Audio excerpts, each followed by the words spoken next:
अस्सलाम वालेकुम dear students. आज का हमारा टॉपिक है assessment of total uncertainty in the final result.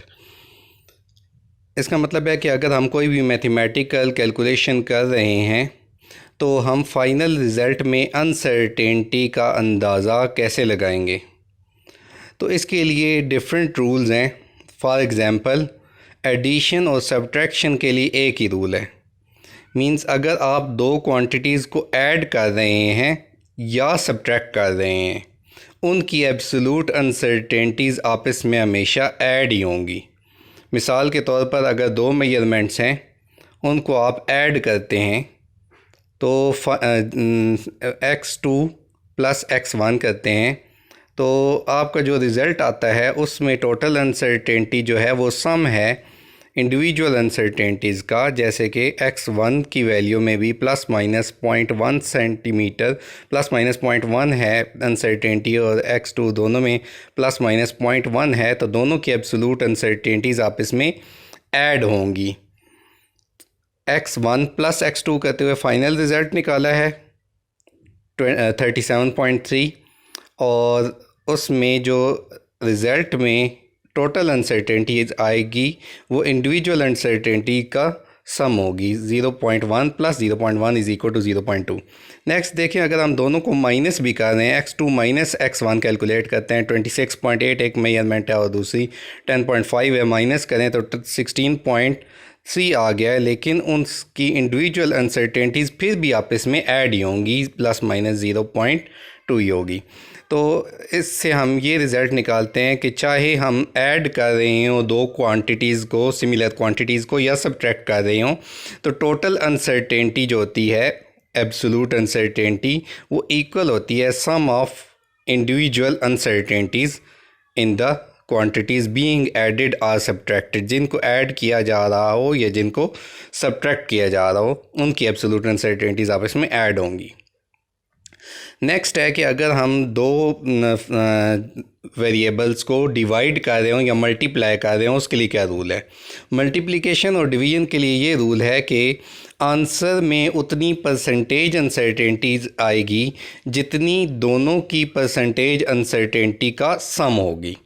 मिसाल के तौर पर ओम लॉ को हम यूज़ करते हैं। वोल्टेज हमें दिया गया है 5.2 प्लस माइनस 0.1 वोल्ट और 0.84 प्लस माइनस 0.05 एम्पेयर करंट है।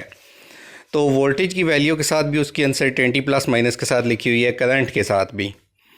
तो अगर ओम लॉ यूज़ करें तो R is equal to V over I, तो उनकी वैल्यूज़ को डिवाइड कर लें तो 6.19 आता है, उसे हम राउंड ऑफ करके 6.2 कर देंगे, क्योंकि दोनों में सिग्निफिकेंट फिगर कम से कम 2 हैं।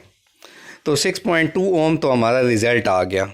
अब इस रिज़ल्ट में कितनी परसेंटेज अनसर्टेनिटी होगी वो कैसे निकालेंगे। उसके लिए हम V की परसेंटेज अनसर्टेनिटी और I की परसेंटेज अनसर्टेनिटी निकालेंगे। V की परसेंटेज अनसर्टेनिटी हम निकालते हैं, V की जो एब्सोल्यूट अनसर्टेनिटी है 0.1, उसको मेजरमेंट 5.2 से डिवाइड किया है और इंटू 100%, जैसे परसेंटेज अनसर्टेनिटी निकालने का तरीका है। Least count divided by measurement into 100%, ये आ जाता है 2%। सिमिलरली I में परसेंटेज अनसर्टेनिटी, आई का जिस इंस्ट्रूमेंट से मेजर किया गया उसका least count 0.05 divided by measurement 0.84 into 100%, ये आ गया 6%। अब आंसर जो है, जो रेजिस्टेंस है, उसमें टोटल परसेंटेज अनसर्टेनिटी कितनी होगी, दोनों की इंडिविजुअल परसेंटेज अनसर्टेनिटीज़ का सम।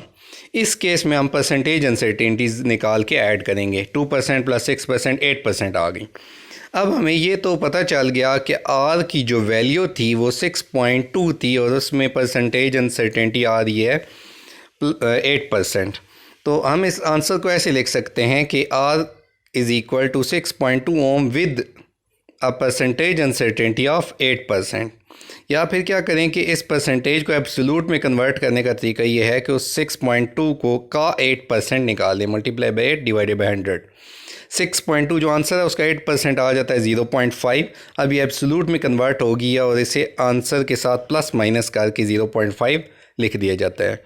तो रेजिस्टेंस की फाइनल वैल्यू जो आई है वो 6.2 प्लस माइनस 0.5 ओम आई है। तो मल्टीप्लिकेशन और डिवीजन दोनों के लिए ऐसा ही करेंगे कि इंडिविजुअल क्वांटिटीज़ में परसेंटेज अनसर्टेनिटी निकालेंगे और फिर फाइनल रिज़ल्ट में परसेंटेज अनसर्टेनिटी जो होगी वो दोनों की इंडिविजुअल परसेंटेज अनसर्टेनिटीज़ का सम होगी।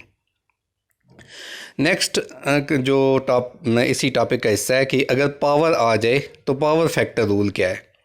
तो अगर किसी भी फार्मूले के अंदर कोई पावर इन्वॉल्व हो तो हम मल्टीप्लाई करते हैं उस पावर को परसेंटेज अनसर्टेनिटी के साथ।